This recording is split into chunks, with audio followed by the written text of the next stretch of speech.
గణాధిపతి నమ. జై శ్రీరామ్. ఓం శ్రీ పార్వతీ పరమేశ్వరాభ్యాయ నమ. నమస్తే అండి. నా పేరు బాపూజీ. నాది రాజోరు మండలం మెరకపాలెం అనే చిన్న గ్రామం. నేను పవన్ కళ్యాణ్ గారి వీరాభిమానిని, జనసేన కార్యకర్తని. పవన్ కళ్యాణ్ గారు ఎందుకు గెలిపించాలి అనే దానికోసం చిన్న వీడియో చేస్తున్నాను. పిఠాపురంలో పవన్ కళ్యాణ్ గారు జనసేన పార్టీ అధినాయకుడు. ఇక్కడ పోటీ చేయడం మన నియోజకవర్గం అదృష్టంగా భావించాలి. పిఠాపురం సర్వమతాల సమ్మేళనం, స్వయంభూ కుక్కటేశ్వర స్వామి పాదగయ క్షేత్రం, శ్రీపాద శ్రీవల్లభుడు జన్మించిన జన్మక్షేత్రం, శంకరాచార్యులు ప్రతిష్ఠించినటువంటి రాజరాజేశ్వరి అమ్మవారు, అలాగే అష్టాదశ శక్తిపీఠాల్లో 10వ శక్తిపీఠం అధిష్టాన దేవతైన శ్రీ పురోహితిక అమ్మవారు, Kunti Madhava Swamy Devasthanam, Andhra Baptist centenary church, Basheer Bibi Dargah, ఇటువంటి సర్వ మతాల సమ్మేళనం ఉన్న నియోజకవర్గంలో పోటీ చేయడం ఆయన అదృష్టం. పవన్ కళ్యాణ్ గారు అన్ని కులాలకు, అన్ని మతాలకు ఆరాధ్య దైవం.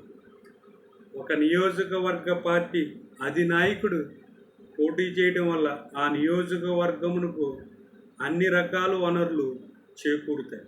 ఎందుచేతనగా నార్మల్గా ఒక ఎమ్మెల్యే అయితే ఏదో కొద్దో గొప్ప వనరులు వస్తాయి. అదే పవన్ కళ్యాణ్ గారి వల్ల రాష్ట్రంలో ఉద్దండుడైనటువంటి నారా చంద్రబాబు నాయుడు గారు, కేంద్రంలో ఉద్దండుడైనటువంటి శ్రీ నరేంద్ర మోడీ గారు ఈయనకి అత్యంత ఆప్తమిత్రులు కాబట్టి, అదేవిధంగా మిత్రపక్షం కాబట్టి ఫండ్స్ ఇమీడియట్లీకి రిలీజ్ అవుతాయి.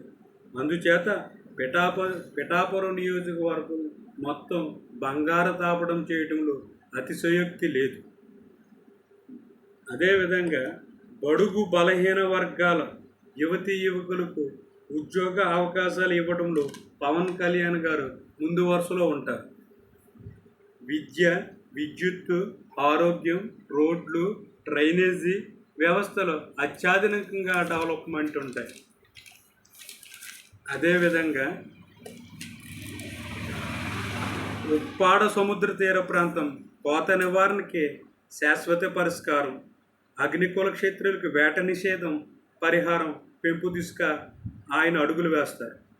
వారికి వలలు, ఇంజిన్లు, సబ్సిడీ లోన్లు ఇప్పించడం చేస్తారు. సముద్రం కోత కారణంగా వందలాది మత్స్యకారులు గృహాలు సముద్ర గర్భంలో కలిసిపోకుండా దాని నివారణకు పరిష్కారం చూపించడం, 20,000 మందికి ఉపాధి కల్పించే హార్బర్ని నిర్మించడం చేస్తారు. మత్స్యకారులకు నష్టం జరిగే 2-1 జీవోని అని స్వయంగా నరసాపురం సభలో పవన్ కళ్యాణ్ గారు మొట్టమొదటగా చించివేసిన వ్యక్తి.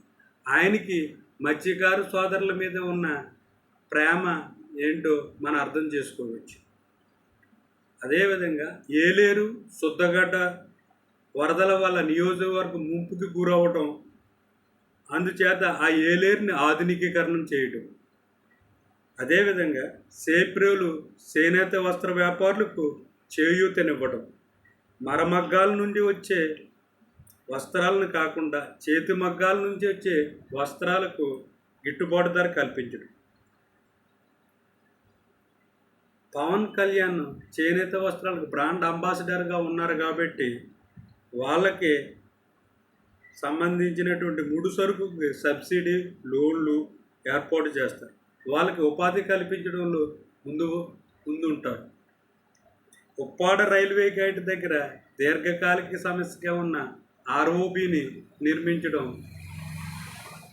ఆయన పని, ఆయన చేస్తారు. పిఠాపురం ఎంతో పేరున్నటువంటి గవర్నమెంట్ కాలేజీ RRBHRని పునరుద్ధరింపజేయడం.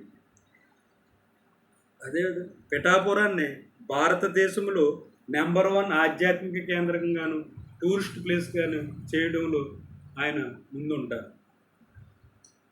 అందుచేత మనం అందరము ఎలక్షన్లో పిఠాపురం నియోజకవర్గం 1,80,000 ఓట్లు పోలవుతే మనము ఒక 10,000 మినహాయిస్తే 1,70,000 ఓట్లు గాజు గ్లాసు గుర్తు మీద ఓటు వేసి ఆయన్ని భారతదేశంలోనే అత్యధిక రికార్డు మెజార్టీగా మనం చూపించగలిగితే ఆయన కూడా మనకి భారతదేశంలోనే నెంబర్ 1 పిఠాపురం నియోజకవర్గాన్ని చేయడంలో ముందుంటూ ఉండడంలో అతిశయోక్తి కాదు. అందువల్ల జై పవన్ కళ్యాణ్, జై జనసేన, జై జై జనసేన, జై తెలుగుదేశం, జై బీజేపీ, జై బీజేపీ, జై జై పిఠాపురం.